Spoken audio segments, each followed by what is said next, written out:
કપડવંજ નવા ગામના ખેડૂતોનો આક્ષેપ છે કે વિશ્વનો આ પહેલો ચેકડેમ કે જમીનથી નીચે બનાવ્યો છે. ખેડા જિલ્લાના મોટા તાલુકા કપડવંજના છેવાડાના ગામોના ખેડૂતોને સિંચાઈના પાણીનો પ્રશ્ન સતાવી રહ્યો છે. ધરતીપુત્રો મજબૂર બન્યા છે. કલેક્ટર ખેડા, ગાંધીનગરના ઉચ્ચ અધિકારીઓ તેમજ મુખ્યમંત્રીને પણ રજૂઆત કરી છે. ધરતીપુત્રો નિરાધાર બન્યા છે.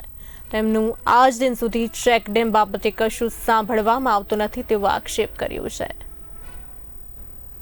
તકલીફ એ છે કે કપડવંજથી નવાગામ રોડ ઉપર જતી વરાસી નદી જે આવેલી છે એની ઉપર સરકારશ્રી તરફથી ફાળવેલા 2,40,00,000 રૂપિયા ફાળવીને ચેકડેમ બનાવવા માટે મંજૂરી મળેલી, પણ કોન્ટ્રાક્ટર અને સરકારી અધિકારીઓની બેદરકારીને કારણે અહીંયા ચેકડેમ જમીનથી 3 ફૂટ નીચો બન્યો છે, જે હંમેશા ચેકડેમ જમીન તળથી 7 થી 8 ફૂટ ઊંચો હોવો જોઈએ.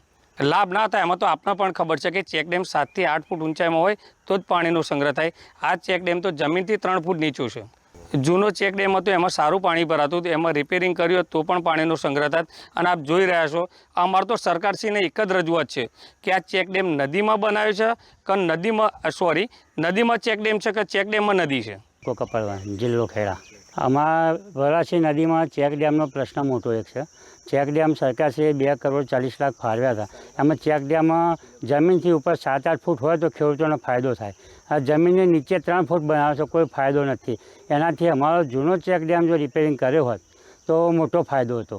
અને સરકારના પૈસા બચત અને ફાયદો થાય, ખેડૂતોનો લાભ થાય. એમ રજૂઆતો બધા કલેક્ટરને કરી છે, મુખ્યમંત્રી ભૂપેન્દ્રભાઈને કરી છે, બધાને કરી છે, પણ કોઈ જવાબ હજુ મળ્યો નથી એનો.